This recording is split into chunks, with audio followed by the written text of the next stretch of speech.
Semua, salam kenal, gue Mutia Zahra Feryani. Di video-video gue bakal banyak ngebahas tentang berbagai karya sebagai bentuk apresiasi gue dalam menikmati buku, film, musik, serial, dan masih banyak lagi. So enjoy!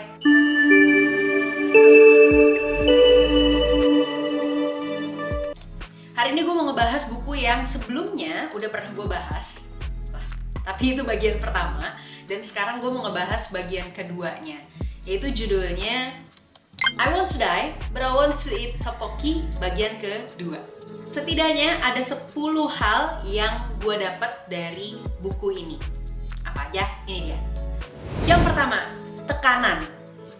Dibahas di buku ini kalau si Mbak Sehi ini memperoleh tekanan bertubi-tubi dalam hidupnya. Ya, dia ngerasa kayaknya nggak habis-habis nih tekanan yang gue dapat. Itu kayaknya common ya, kita juga pasti pernah dan mungkin sedang mengalami kalau kok hidup rasanya banyak banget tekanannya gitu.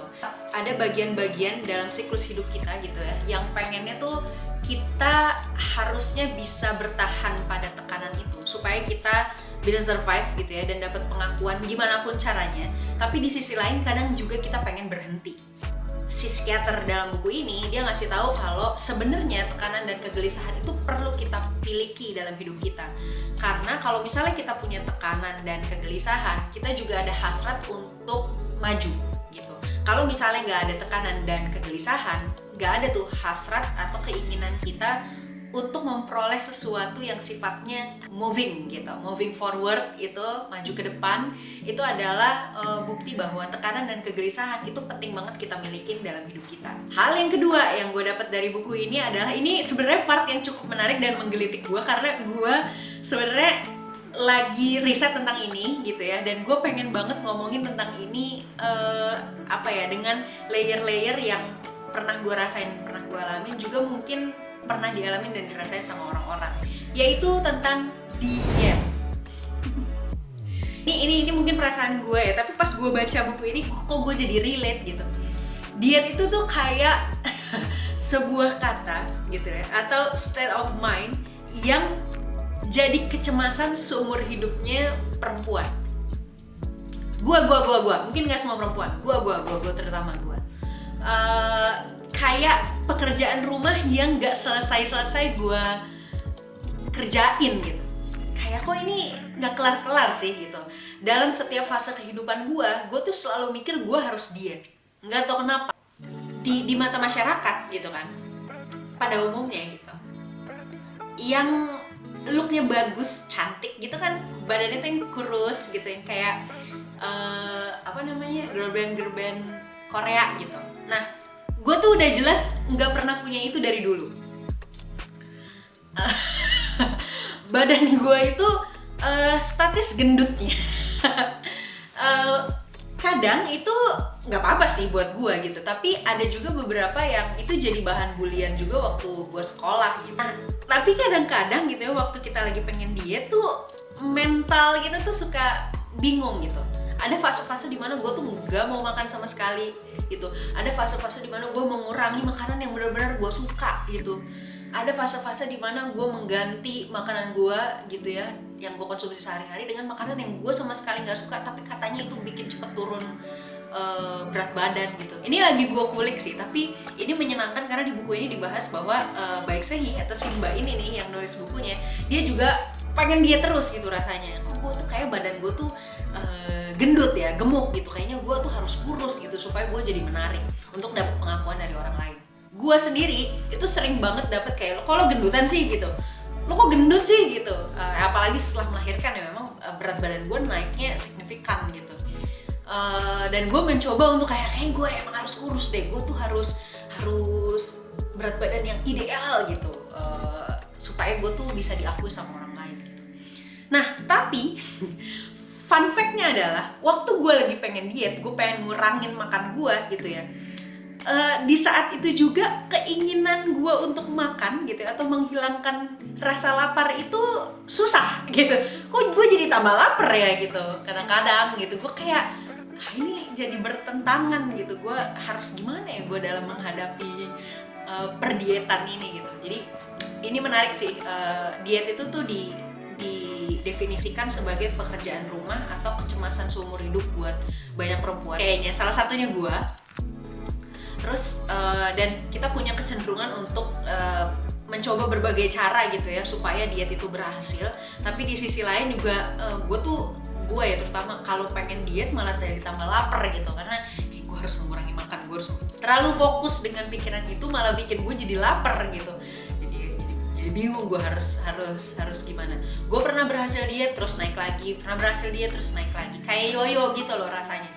Sekarang pun gue juga lagi diet gitu, dia mengurangi beberapa konsumsi yang gue rasa kurang pas buat gue. Yang jadi fun fact yang gue temuin juga di buku ini adalah, yang menarik adalah pengalaman si penulis waktu dia bilang nahan rasa laparnya tuh gampang, tapi begitu lu udah makan sesuatu gue jadi nggak bisa berhenti makan ya. Ini gue alamin juga karena gue tuh kalau belum ngelihat makanan kayak gue kayaknya nggak terlalu lapar ya gitu. Begitu gue makan tuh kayak gue jadi craving lagi dan lagi. Abis gue makan asin terus gue pengen makan manis. Abis makan manis gue pengen makan asin lagi terus aja. Ini kagak kelar ini makannya gitu. Jadi kayak hasrat di dalam tubuh untuk berhenti tuh kayak susah banget. Once lu udah makan jadi lu pengen makan terus jadinya. Hal yang ketiga yang gue dapetin dari buku ini adalah tentang pandangan. Kita seringkali melihat bahwa diri kita itu ya gimana orang lain menilai kita.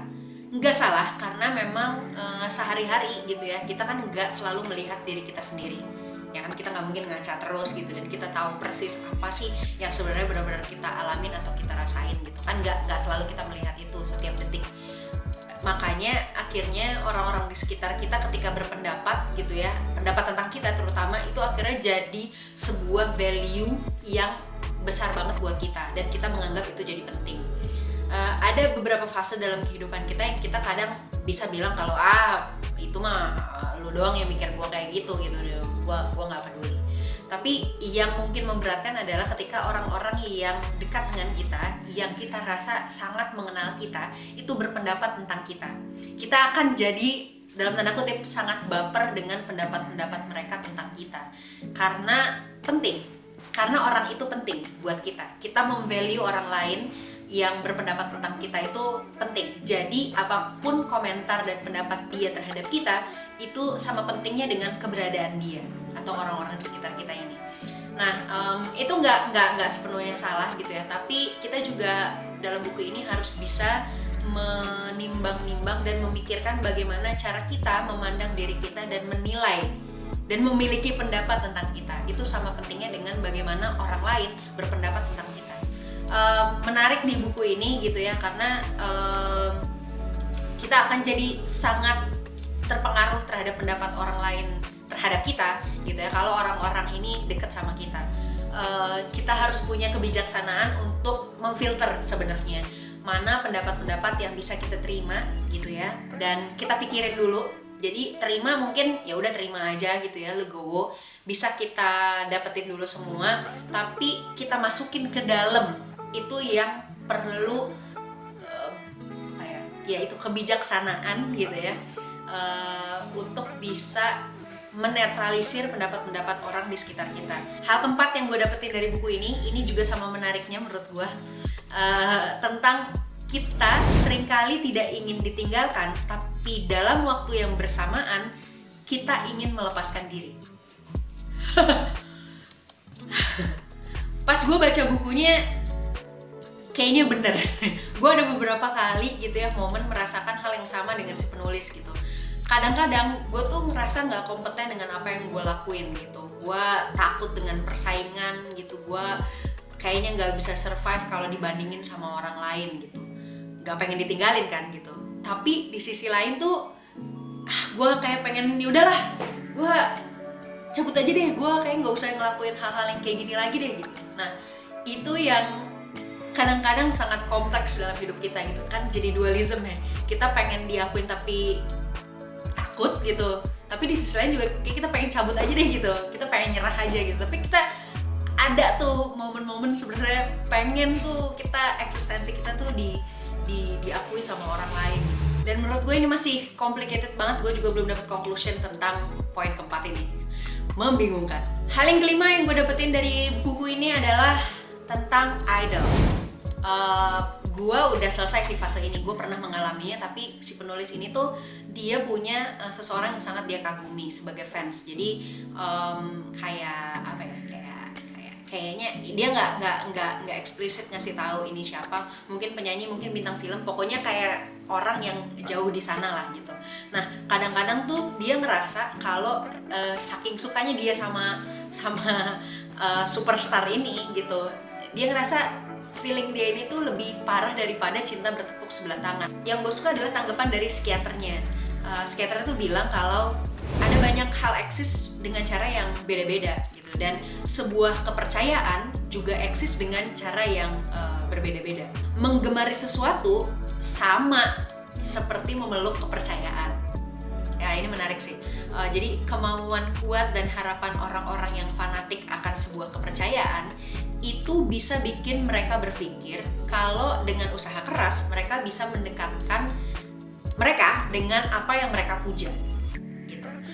Sampai-sampai orang lain berpikir kalau mereka tuh nggak normal. Nah, positive side-nya sebenarnya yang bisa kita ambil kalau misalnya kita punya superstar yang selalu kita kagumi sebagai fans gitu ya, atau orang yang percaya terhadap sesuatu yang baik dan fanatik gitu, adalah psikiater bilang gitu kalau ya mungkin aja dengan lu punya idol, lu jadi punya semangat baru, lu punya hubungan baru dengan orang lain gitu ya, lu punya makna hidup baru gitu, itu mungkin banget kan lu punya layer-layer itu. Nah positif itu yang harus lo besarkan dibanding pikiran-pikiran negatif lo tentang ini tuh harus terwujud, terus ini tuh jauh cintanya, perasaan lo ini aneh dan lain-lain gitu. Karena setiap yang kita lakukan itu selalu punya dualisme kan, selalu punya dua hal yang mungkin bertentangan. Yang harus kita kedepankan dan perbesar adalah memang positive side-nya. Hal keenam yang gue dapetin dari buku ini adalah keramahan yang terlatih. Kita tuh dari kecil diajarin untuk jadi orang baik, orang yang sopan gitu ya, orang yang penuh welas asih, orang yang bisa banyak giving dibanding receiving gitu ya. Dan itu memang sifat-sifat yang menurut gua ya perlu diterusin gitu sampai gede. Nah, keramahan yang terlatih itu kadang membuat kita lebih memikirkan orang lain dibanding diri kita sendiri. Baik atau enggaknya sebenarnya tergantung situasi dan kondisinya. Itu lagi sih, kayak manusia harus bijak menempatkan dirinya dan bagaimana dia bereaksi terhadap sesuatu. Tapi kan itu butuh proses ya, dan nggak semuanya tepat gitu. Nggak semua perilaku dan aksi reaksi itu selalu tepat di setiap tempat dan dengan semua orang gitu. Butuh konteks tertentu untuk sampai akhirnya keramahan itu jadi baik gitu, jadi tepat untuk kita lakukan atau kita berikan kepada orang lain. Perasaan tentang kita harus ramah kepada orang lain tambah lama juga tambah membesar, karena sejatinya gitu kita tuh nggak suka dikucilkan atau diremehkan sama orang lain. Jadi wajar banget kalau kita pengen melakukan hal baik supaya kita dapat hal baik juga dari orang lain. Tapi kadang kan orang lain nggak selalu melakukan hal yang sama ya dengan apa yang kita anggap baik gitu. Value orang kan beda-beda gitu. Mereka punya perspektif masing-masing dengan pandangannya masing-masing gitu. Intinya adalah di buku ini tuh dikasih tahu ya lo harus lihat diri lo menerima diri lo tuh orangnya kayak gimana. Kalau memang hal-hal yang value dasar yang lo anggap baik itu memang pengen lo lakukan secara terus-menerus, tetaplah terus menjadi seperti itu, karena itulah yang membuat lo memiliki nilai di dalam diri lo dan hidup lo gitu. Ini menarik sih. Jadi memang kita harus lebih kenal kita ke dalam value yang kita punya dan apa yang selama ini tuh sebenarnya udah terbentuk dalam diri kita. Hal yang ketujuh yang gue dapetin dari buku ini adalah kadang kita lupa sama hal yang wajar.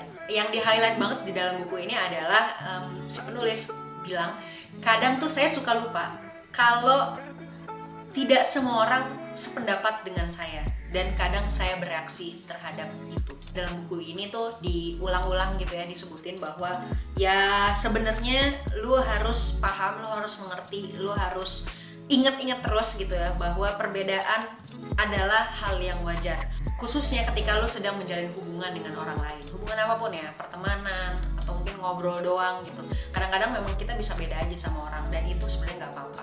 Yang mungkin kadang menyakitkan adalah kalau misalnya kita deket sama orang, yang pertama kali sebenarnya yang bisa bikin kita deket sama orang adalah kita merasa banyak kesamaan gitu dengan orang itu. Nah, lambat laun gitu ya, manusia emang nggak selalu semuanya sama. Ketika kita melihat perbedaan-perbedaan, layer itu tambah lama tambah banyak di dalam orang lain, itu yang kadang bisa bikin kita patah hati gitu. Nah, kita melupakan bahwa perbedaan adalah hal yang wajar. Conclusion tentang kesepian di dalam buku ini adalah sebelum kita menjalin hubungan dengan orang lain, kita harus menjalin hubungan dengan diri kita sendiri. Gue suka banget part ini karena bener sih gitu ya. Kadang-kadang kita tuh kalau lagi sendiri terus ngerasa sepi gitu, ngerasa lonely gitu, kosong, hampa gitu, kita seringkali mencari orang lain untuk mengisi kita, sampai kita lupa bahwa kita tuh perlu banget punya hubungan dengan diri kita sendiri. Sehingga ketika kita menjalin hubungan dengan orang lain itu mungkin bisa mengisi kita gitu, tapi pasti tidak akan sepenuhnya, dan mungkin kadang-kadang itu tidak sesuai dengan ekspektasi kita. Untuk itu kita perlu punya gitu ya, kita harus bisa, untuk itu kita perlu banget kenal sama diri kita, menjalin hubungan dengan diri kita sendiri, sehingga kita benar-benar paham, ngerti, dan tahu sebenarnya apa sih kebutuhan di dalam diri kita dan di dalam hidup kita untuk kita penuhin, sehingga kita nggak selalu bergantung sama orang lain. Ini bisa jadi bahan refleksi juga buat gue, terutama sebagai pembaca. Ketika membaca buku ini, gue pengen banget bisa juga jadi manusia yang lebih baik setiap harinya. Gue tidak mau meng-compare diri gue dengan orang lain karena udah pasti beda, dan itu adalah hal yang wajar. Tapi gue pengen banget setiap hari gue bisa jadi manusia yang jauh lebih baik, dan kayaknya buku ini adalah salah satu buku yang cocok dan tepat untuk dibaca sama kita yang pengen jadi manusia yang lebih baik daripada hari-hari sebelumnya. Kalau misalnya teman-teman rasa video ini bermanfaat, silahkan share ke teman-teman lainnya, like dan komen juga. Kalau misalnya teman-teman punya rekomendasi buku-buku yang mesti gue baca gitu ya, dan bisa kita obrolin sama-sama di video ini. Tulis nama bukunya dan siapa penulisnya. Teman-teman juga bisa kasih komentar tentang gimana sih teman-teman menjadi manusia yang lebih baik setiap harinya. Mungkin itu juga bisa jadi bahan renungan dan refleksi buat gue, karena gue yakin selama hidup kita sama-sama belajar. Oke, sekian video kali ini ngomongin karya buku I Want to Die But I Want to Eat Tteokbokki bagian kedua dengan penulisnya Baek Se-hee. Semoga bermanfaat dan semoga hari teman-teman menyenangkan. Sampai ketemu di video-video berikutnya. Bye!